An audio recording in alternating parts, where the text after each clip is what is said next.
Good morning, and today I'm here with a mystery box video, something I haven't had for many months. But before we get to that, I want to sit here. We just came off the Thanksgiving holiday, at least in the United States, and I just want to spend a few moments talking about gratitude. And gratitude is something that I have an abundance of right now in my life, and I'm very thankful for that, thus the term gratitude. But I just want to share that even in our darkest moments, each one of us can always find something to be grateful for. I know many people suffer from depression and are angry or upset, but if you look inside your heart, I think you can always at least find something to be grateful for. Now, I just went through a very dramatic period in my life, and I've uprooted my life, moved to a new location, and it hasn't always been very easy. In fact, this is the first time I've ever actually lived alone, and there are times when I feel very isolated and alone. So I know a little bit about being grateful for things now. And like I said, even in your darkest moments, you can find something to be grateful for. You're breathing, you're alive, you woke up today, you have food to eat, you have shelter. There's always something to be grateful for. And doing this channel, I've found that I have so many things to be grateful for, and so many of those things are you, the viewers and subscribers of this channel. And I want to extend my gratitude to you, especially to those that over the years have contributed to my channel. And that's the subject of today's video also, is that a wonderful man who lives in North Carolina, his name is Toruf, he contacted me probably back in June of this year. Yes, this is still 2022. June of this year at least, and we've been corresponding through email. Now, he had offered several times to send me an engine to evaluate. Actually, he was gifting this engine to me, and because of the things that had been going on in my life in the summertime, it just wasn't really a good time for that. So after I got here and got settled in, we maintained contact, and he did send me the engine and other items that he promised. So I want to first of all say, Toruf, thank you very much for this opportunity to run this engine, because it's an engine that I've never had on this channel before. And it came in a rather large box because he sent a propeller too, and I'm going to put some pictures up here what the box looked like and the condition it was in. The box was in pretty good shape, except there was a hole in the side of it. And when I peered inside that hole, I see the tip of a propeller blade, much like the propeller you see here on the table. Let me slide the engine out of the way, because that's part of the surprise. So you can see this is a rather large propeller. It's a 20 by 8, it looks like it's stamped. So a large propeller. And fortunately, even though there was a hole in the box and this thing could have been pulled out, because that's how I actually pulled the propeller out of the box, it wasn't damaged, which was a very nice thing. So, to the engine now. The engine he sent me is the one that you see here in my hands.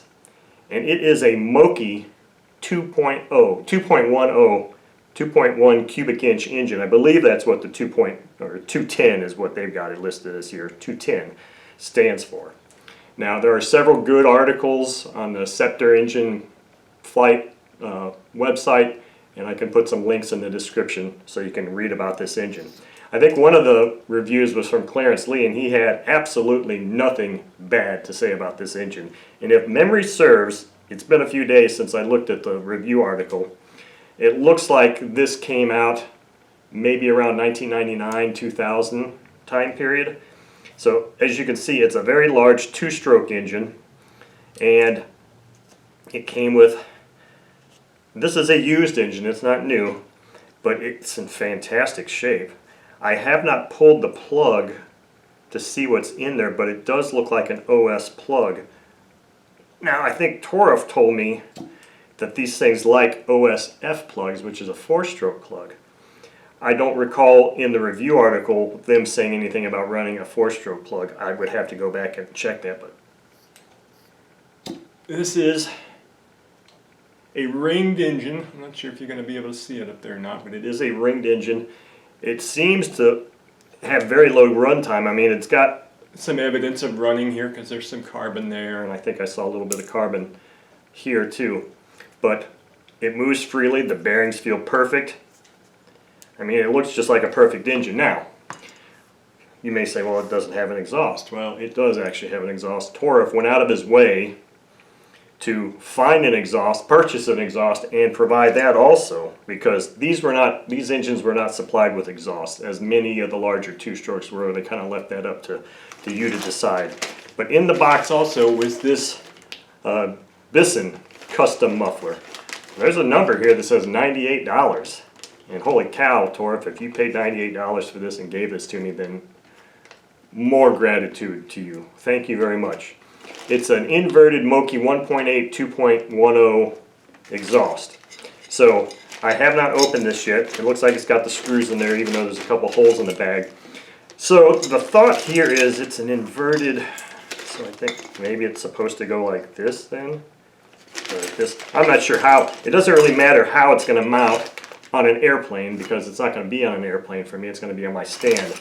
So the key thing for me is I have to mount it such that I can still clamp it in my the precision, what is it, the name of that, PSP stand. Now in the review article, and I think I don't know if it was an option or if it came with this is very much like the OS BGX1 engine, where it would have a big radial mount. This did not come with a radial mount, nor do I still have that radial mount for the BGX I had.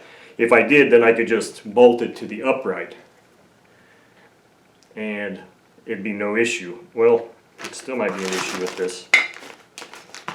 But anyway, so we're going to try, or not try, we are going to get this powered up, set up, powered up, and run. And now, according to the review article, this thing is a very, very easy hand starter, and I believe it also said it could run on very low nitro too, which is good because, well, I have 10% nitro, but I also have FAI fuel. But this looks just like it's a beautiful engine. It says Moki XL on this side, Moki RC on the carb, M210. Now it's also got some stampings here. One says 98 and then the other one says 071. Is that a date code?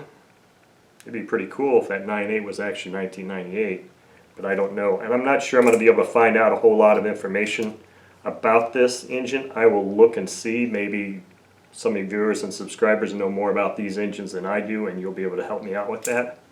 But this is just, it's a wonderful thing. Now, I do have to admit, we're at the end of November as I'm filming this. We're in a little bit of a warm spell right now.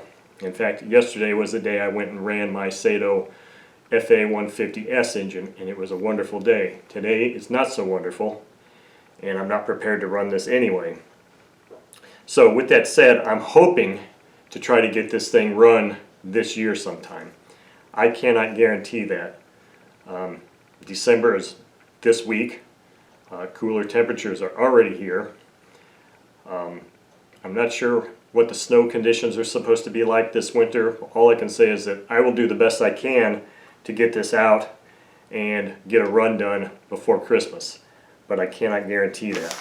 But what I can guarantee is my eternal gratitude to Torf and all of the people that have helped contribute to this channel over the years. There is a huge list of people that have sent me engines, articles, items to help me with this hobby, and I can't say thank you enough to everybody, because I really couldn't do all this without you and your support, your views, your subscriptions. So that is the mystery box video for today, and hopefully we will be getting this out in the field on the test stand for a run very, very soon.